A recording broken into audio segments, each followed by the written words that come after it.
Hi, this is Andy. I love meeting listeners of the People and Projects podcast. In fact, just this week, I had lunch with a listener who'd reached out. They wanted to connect. And when we realized that I'd be speaking near where they were working, we carved out time, made it happen, and it was wonderful. But even if you and I haven't met face to face, I'm betting that I know who your worst critic is. It's probably you. After working with people all over the world, one of the biggest concerns people express or struggle with is this. It's confidence. We often wrestle with symptoms of the imposter syndrome. And as we'll learn from our guest today, the cost of doubting ourselves can be far more expensive than we realize. I'm excited to introduce you today to leadership coach Kelli Thompson. Kelli's on a mission to help women advance to the rooms where decisions are made. She's the author of an insightful book entitled Closing the Confidence Gap: Boost Your Peace, Your Potential, and Your Paycheck. And though most of her professional focus is on helping women, I got to tell you, I personally have gotten so much value out of everything that I've read from Kelli. If you've ever struggled with the imposter syndrome or would like practical insights on how to level up your confidence, I'm telling you, this episode's for you. And this is a discussion that I can't wait to share with you. Hey, quick note, I want to invite you to join our Lead 52 family. It's a global group of leaders who are committed to transforming our ability to lead and deliver. It's 52 weeks of leadership learning delivered right to your inbox, taking less than 5 minutes a week, and it's all for free. Learn more and sign up at getlead52.com. Thanks. Let's jump into our discussion today with Kelli about her book, Closing the Confidence Gap. Kelli, thank you for joining us on the People and Projects podcast. I'm excited to chat about this today. Yeah, I'm looking forward to it.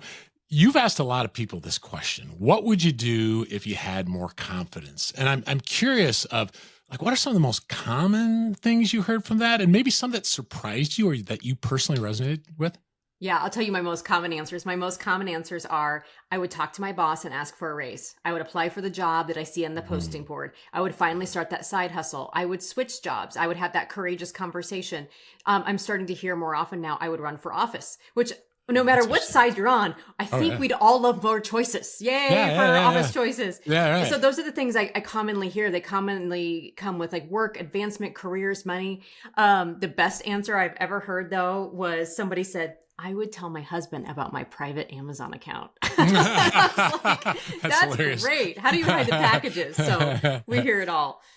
That's actually really interesting because I would bet there are a lot of relationship.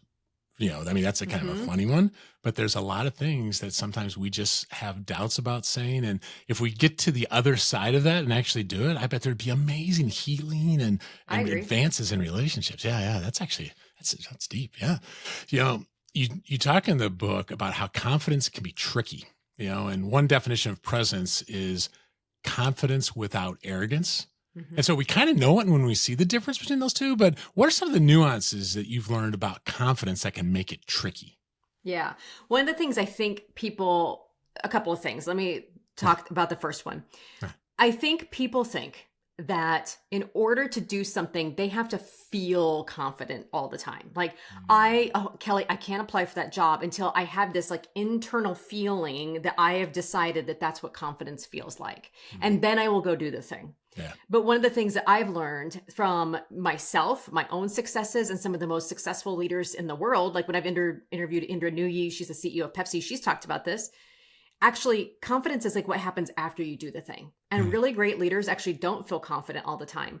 They've learned how to take action while also feeling doubt. Yeah. Because then once you take the action, once you do the thing, once you have the crucial conversation, after you talk to your boss, you get that feeling of confidence. So actually confidence is a side effect of taking action. So that's the first thing I think that a lot of people find is tricky, is confidence. Confidence is kind of a side effect. It's not the precursor unless you've done the thing a lot. The other thing I want to go back to that you said about arrogance is I think sometimes when we think about I don't want to be too confident because maybe sometimes the most arrogant person that we know in our lives comes into our mind and we're oh, I don't want to be that person. But one of the things that I really encourage folks to think of is I want you to think of somebody who has this grounded sense of confidence. Can you think of someone who you just have never doubted their confidence, but they're not arrogant? And they're oh yeah. Well, one of the things that we really kind of boil down to is confidence is, let me say this a different way.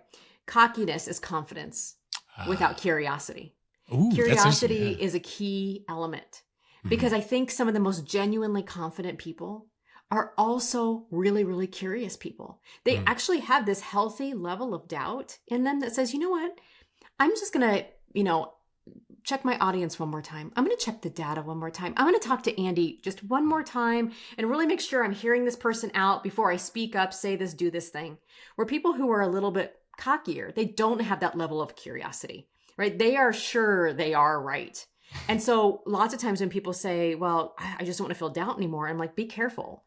It's not, we have to really be careful about not wanting to ever feel doubt, because there are people in this world who don't feel doubt. Like, they're sociopaths. I watch them on Dateline on Friday nights, right? Right. So remember, there is that healthy level of curiosity that is part of confidence that keeps you from coming across as a cocky leader. That's so good. I seem to recall your, a list of certifications, but I'd seen some of our personality styles and stuff like that. And I'm always hesitant sometimes to say someone is something, because it's often not if they are, it's when they are.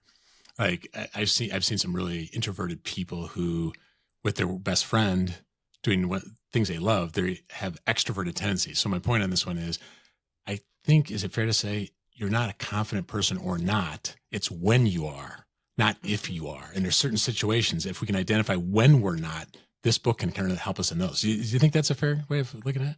Oh, from my own experience, that absolutely is true. Yeah. So, I've been on probably over 100 podcasts. So I have a certain level of confidence coming into these now, because I've done I've been hundreds of hours of podcasting. Podcast number 1, I was a hot, terrified mess. Yeah. I'm doing a TED Talk in November. I've never done a TED Talk before. I'm a hot, terrified mess, right? But, when I go into coaching conversations, I've done thousands of them, so I'm more confident. And so I just love that there's like this fluidity that we can talk about, and that, there are just some times in our life when we just aren't as confident yet, because, we don't have the repetition. We don't have the practice.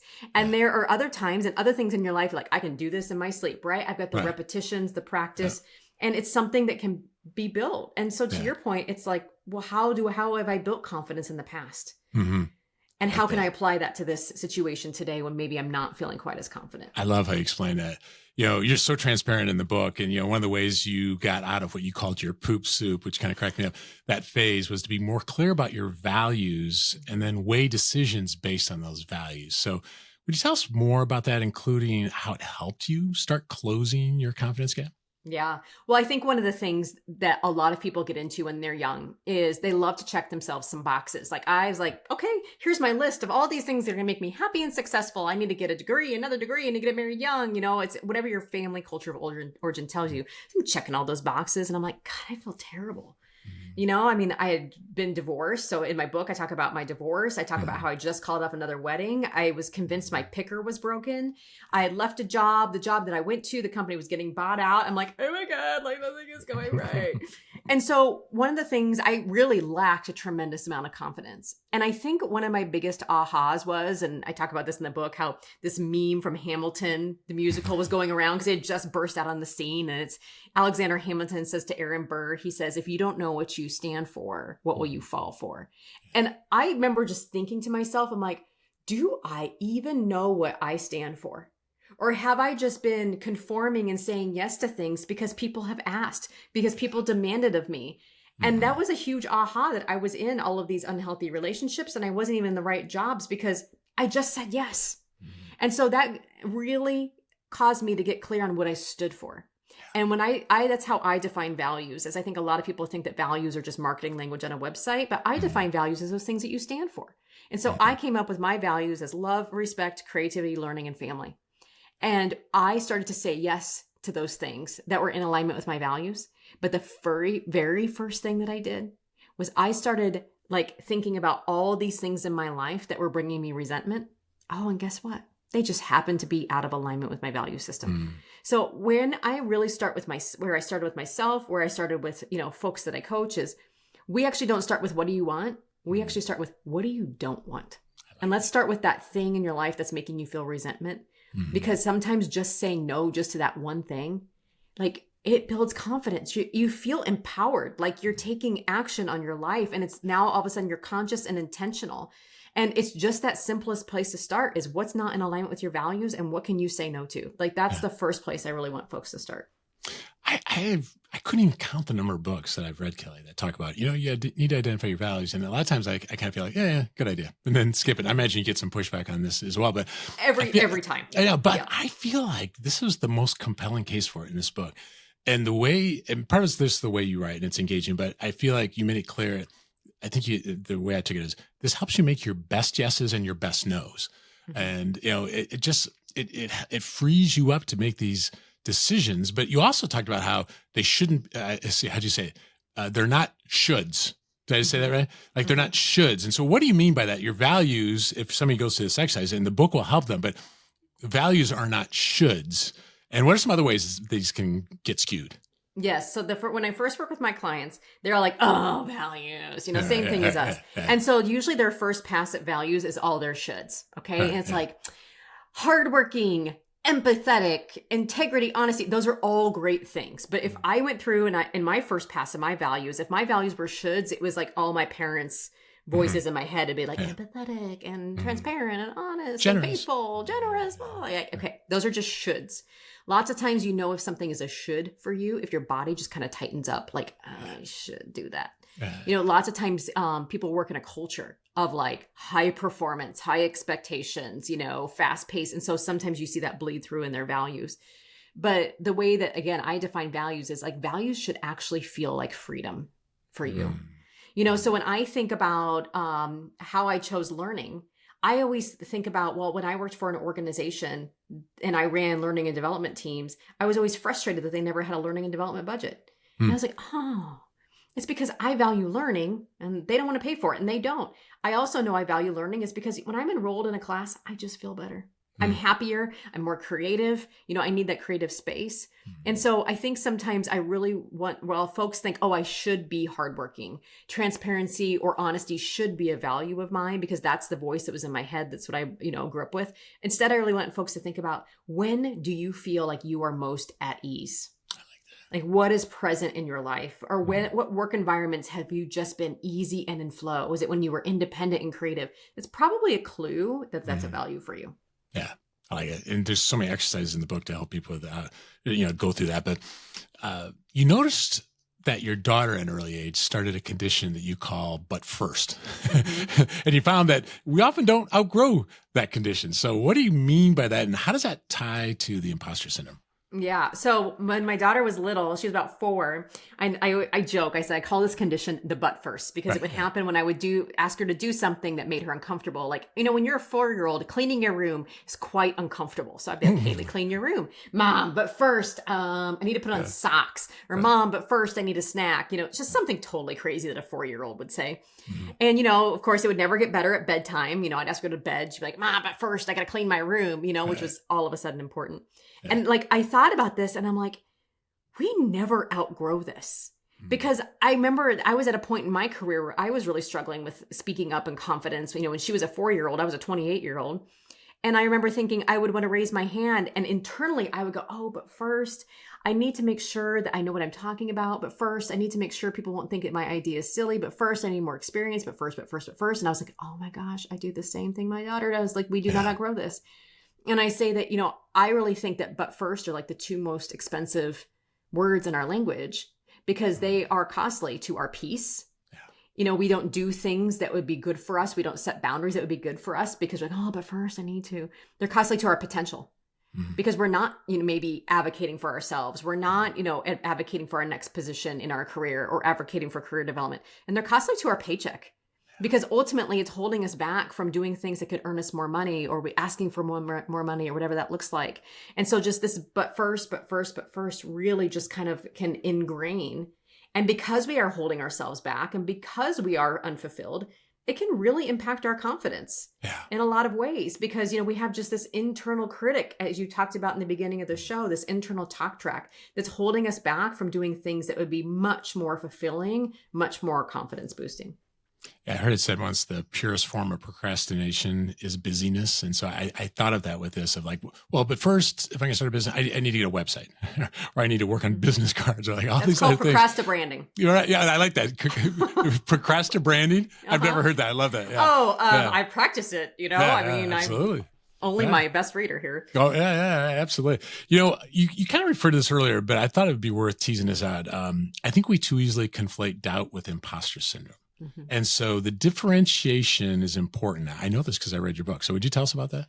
Yeah. So I think that with the rise of the term imposter syndrome, which has really risen in the last, I'd say 5 to 7 years, when I was early in corporate in my 20s, this was, over 10, 12 years ago, I didn't even know of this word, right? Mm-hmm. And so I think with the rise of the term imposter syndrome, which I want to just define what this is, it was coined in 1978 by two researchers named Pauline Clance and Suzanne Imes. And they wanted to understand why these supposedly high achieving women, PhDs, senior executives still felt like they were going to be found out. Okay. Or that all of their success was a result of luck, or they didn't belong in the rooms. Well, you have to remember that in 1978, women had just gotten the ability to have a bank account and a loan in her own name 4 years prior. So think about 4 years earlier, these women's bank accounts probably had to have a joint male cosign on them. So there was some systemic things happening. And so I think now with the rise of this term, I'm almost wondering if everybody is relabeling their everyday doubt as imposter syndrome. That's a good point. Because the way that I define doubt is a normal, healthy human emotion that you are going to feel every time you stretch your comfort zone, every time you enter into ambiguity. And I think a lot of times we try to eliminate doubt, which I actually don't want folks to do. I was just keynoting a conference and I said, I hope you all leave here and feel doubt. I'm not going to be one of these confidence people who's like, it's just 3 easy steps to feel more confident. No, I hope you leave this conference and I hope you feel doubt. You know why? Because it means you're stretching your comfort zone. I want to give you tools to advance while also feeling doubt. I kind of define imposter syndrome as like a level of systemic doubt that persists so much that we're like self-sabotaging. Yeah. We're under applying for jobs that we're qualified for. We're not asking for raises or promotions. Although the newest research does show that people tend to feel more imposter feelings when they've experienced racial discrimination, when they work in an industry where brilliance is prized above all else, a lot like academia, or they work in really super high pressure, high performance environments. And so, it is still present, but let's not confuse everyday healthy doubt that keeps us curious and humble and groundedly confident with what imposter syndrome really is. That's so good. That is such a helpful addition to the discussion. So I don't know if this question should be about doubt for you or imposter syndrome for you, but when you're tempted to feel, so let's actually go with doubt, although maybe you can replace that. When you start feeling these things, Kelli, like what are some things you do to stop the downward swirl for yourself? So let's just talk about my TED Talk. And you talked about procrastination. Okay. So I've got a TED Talk coming up in November. And you have to memorize this TED Talk, which, as a keynote speaker, I don't memorize. I know my themes. I'm going to get them up, this slide, I'm going to talk this story, but you got to memorize a script. And so I'm really nervous about and doubtful about my ability to memorize a script. I also feel a lot of doubt that oh my gosh, okay, what if I give this TED Talk and they put it out on the YouTubes, which is, where they put it out. And then, I get hate mail or people are like, what is this lady talking about? Who gave this lady a microphone? All the things. And so then, what I find myself doing, I had time on my calendar today to actually memorize a big section of my TED Talk. And do you think that I got to that? Of course. I did not. You know what I got busy with? Yeah. Updating actually some marketing materials for another program that I'm running. That is just not even urgent. Perfect. Right, yeah. So the thing that I do is many times what I do is I just notice it with a ton of compassion and just, hey, I notice I'm feeling doubt about this TED Talk script that I'm holding up that I should be memorizing. And you know what? Then I just normalize it. Of course it's normal. Of course it's normal that I'm feeling doubt because this is a big thing. You're on a stage in front of a lot of people. It's hard to memorize things. This is not easy. And sometimes just naming it. You know what? This is just my doubt that's showing up as procrastination and busyness about my TED Talk. And then I just reframe it. I'm like, you know what? Of course, it's normal to feel doubt. Yeah. Of course I'm feeling doubt. But the most important thing is that I take action on it. As of the time of this podcast, I have not taken action on it. But I am committed to looking at this one more time before the evening is over and this weekend. But I think it's just having a lot more compassion for yourself when you do feel it, because here's what I tell folks. I have tried really hard over the course of my life. I have never met somebody who could criticize themselves into more confidence. So I think the worst thing that we can do when we're feeling doubtful would be for me to be like, see, Kelli, you're such a loser. You can't even spend time in your TED Talk and now you're going to fail. Blah, blah. It doesn't make me feel any better.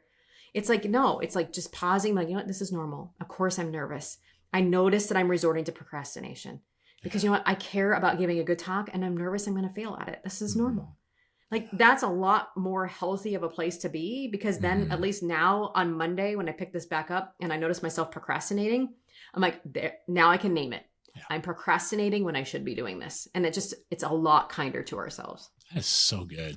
You know, I seem to recall there was a table that was something along the lines of the expensive thought table. And it kind of worked through what you kind of just talked about. But then there was I think it was called the freeing thought table, which is kind of like the same steps. But I think the game is won between the ears, right? Of how we think. And I don't think there's probably a short way to explain it. So they need to get the book to really understand it. But if could you at least introduce us to kind of like what that means? Yeah. So what I like to do both internally and with my clients is I really try to catch that expensive thought, right? That but first that's keeping me from doing it. And I did this yesterday. So I'm proud to tell you all that yesterday I did memorize 5 paragraphs. So I did make some progress. I did not make as much as I wanted today, but I do remember sitting there. And I remember thinking to myself, I'm like, Kelli, why are you procrastinating on memorizing this talk? And when I got down to it, I go, because it's awkward to say this out loud and fumble over it. Okay, well, why is that a problem?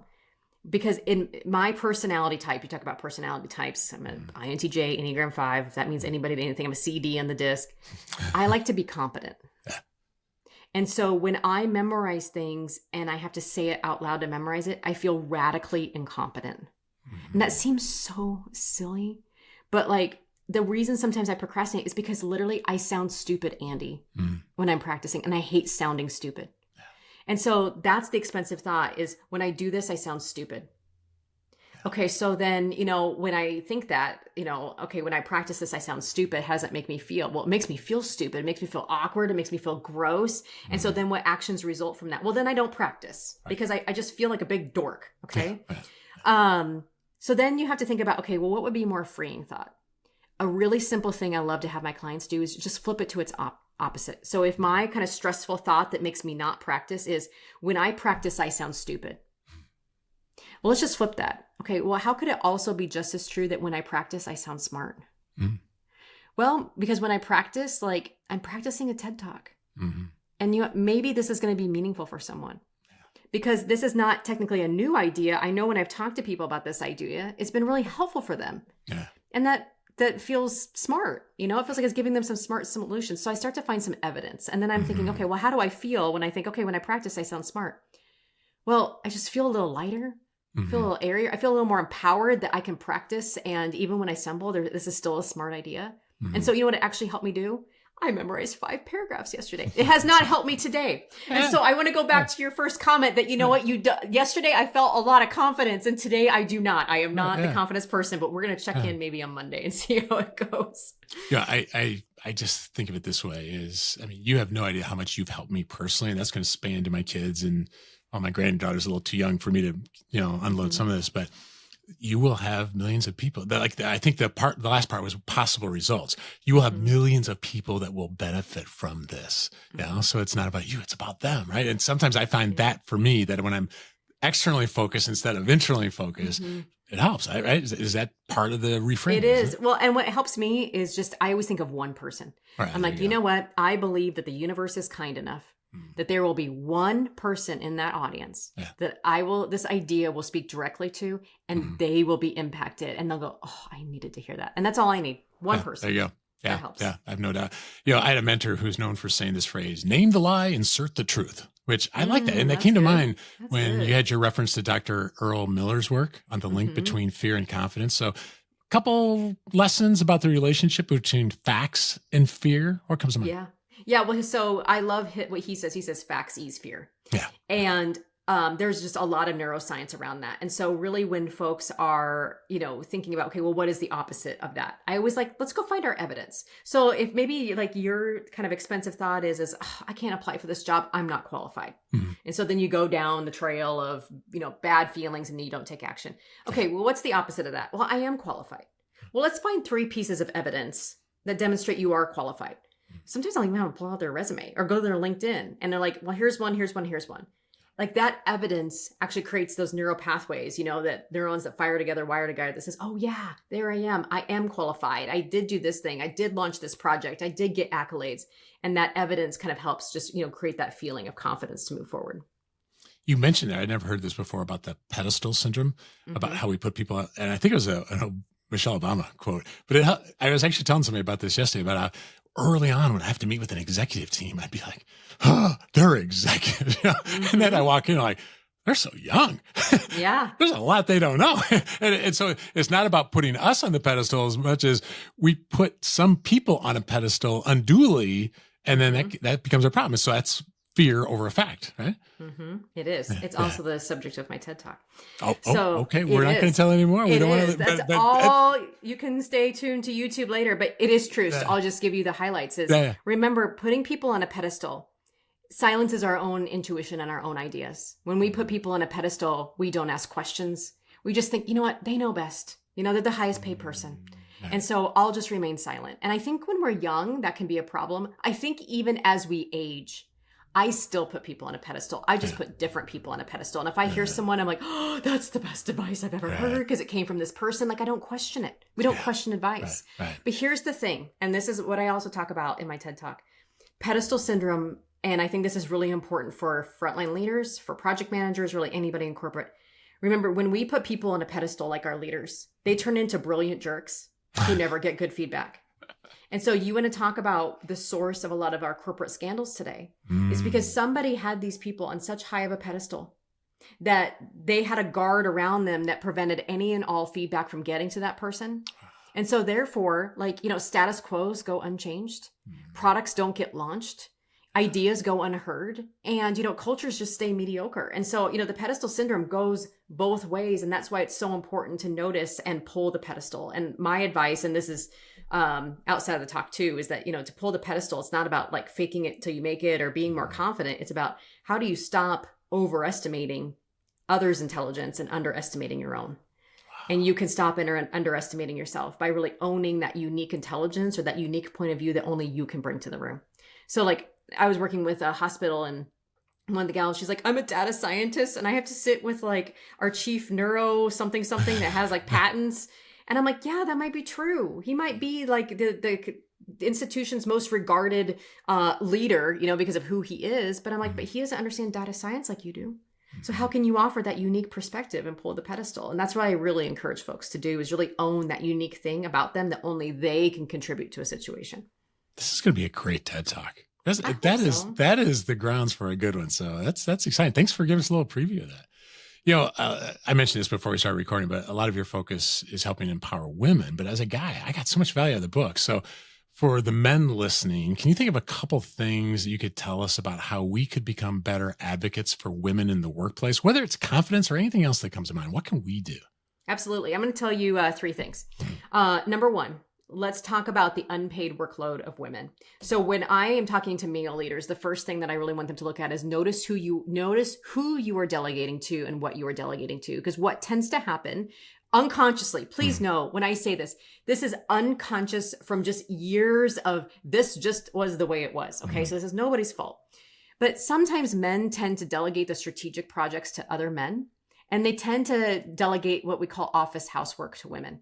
So women are planning the baby showers and the non-strategic committees and where we're going to put the new printer and taking the meeting notes, while men's are sitting on the strategic committees about how we're going to generate revenue for Q4. And then oftentimes women are overloaded and then told they're not strategic. So number 1 for men, I talk about this in chapter 5, notice who and what you are delegating things to, and making sure that you're making men plan the birthday parties and take the meeting notes just as much you are the females on your team. Number 2, I want men to really focus on how they define executive presence and likability bias. Lots of times men will get on the phone with me and say, hey, I want to sign this female leader up for coaching. She needs to work on her executive presence. Well, executive presence, in my opinion, was something that was kind of defined by men for men when men ran the office environment. This was not that long ago. This was 10 years ago. Okay.